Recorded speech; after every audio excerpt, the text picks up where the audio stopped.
Les slogans de campagne de l'UFR, 5 ans pour rien ou encore un coup dehors, s'emparent de Sigiri-Ville. Le cortège de l'UFR a drainé du monde jusqu'au stade de la ville où le leader du parti a tenu son meeting. Les sujets comme le manque d'eau, d'électricité et la malgouvernance par les autorités actuelles ne quittent pas le menu de ses discours.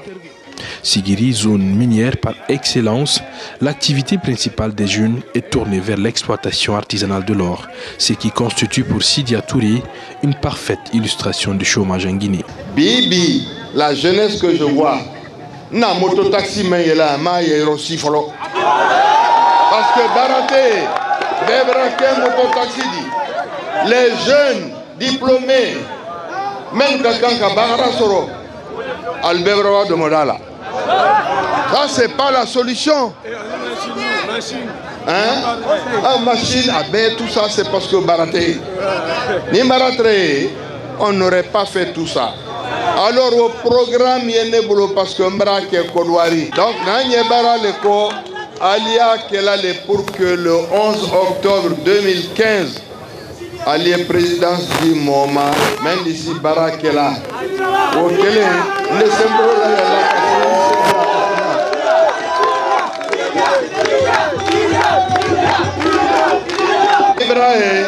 la Guinée, c'est une jeunesse au chômage. Au Baké, on reconnaît qu'il n'y a pas d'avenir pour le pays. Diplôme, il y a le boulot, Barata le boulot. Mais mon consent, parce qu'il n'y a pas de programme. Gouvernement Meye, Alma Baranya Long, Alutc, parce que Altouma Kefoloma, c'est la raison pour laquelle il faut changer de président de la République le 11 octobre 2015.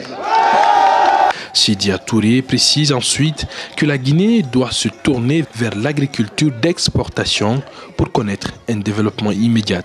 Le développement de la Guinée, ça se fera par l'agriculture. Les mines, c'est bien, mais pour le moment, ça n'a pas encore marché. Si vous vous souvenez, en 1996, quand je suis arrivé à la primature de ma main, le coton ici, dans la région, c'était 6 000 tonnes. En 3 ans, il faut 40 000 tonnes. Le projet qu'on avait, c'était 100 000 tonnes en 5 ans et 200 000 tonnes après. À Bamako, tout près ici, au Mali.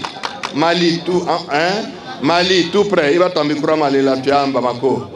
400 000 tonnes de coton. 2 millions de personnes, mais Barala, dans le secteur du coton au Mali. 2 millions de personnes. Moi, j'ai laissé le coton ici à 40 000 tonnes. Il y a les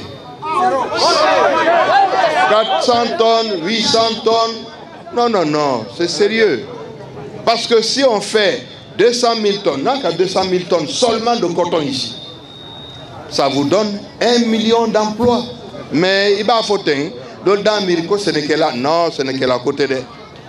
Au lieu, ce n'est que là pour que le coton est. D'accord? Développer un Kélatene. Ce n'est pas s'asseoir là-bas, faire des décrets tous les jours, ou bien mettre des lampadaires solaires. C'est comme ça qu'on fait. Pour que vous compreniez que c'est comme ça qu'on fait. À Kélatene. On le fait pour le coton. Il va café ta, il va élever à ta, il va à quand vous faites ça, vous commencez à développer un pays. Munkoson, parce que Menye Barala, Alia Laouri Sorola. Deuxième circonscription électorale la plus peuplée du pays, Sigiri est un enjeu. Le leader de l'UFR en est bien conscient et peut compter sur certains de ses partis alliés pour coopter plus de militants, mais surtout sécuriser l'opération du vote.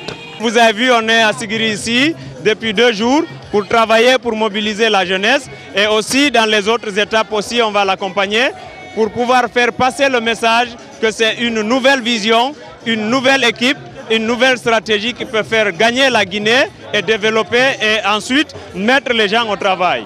Sigiri n'est plus maintenant l'apanage d'un parti politique, c'est-à-dire du RPG. Sigiri est aujourd'hui avec le président Sidya et nous sommes convaincus que le vote que le Sigiri exprimera sera défendu par la population. Parce qu'il ne suffit pas seulement de mobiliser la population, mais de défendre son vote. Donc nous souhaitons que la ville de Sigiri soit vigilante pour défendre leur vote. Après Kankan et Sigiri, le périple de l'UFR va se poursuivre à Daboula.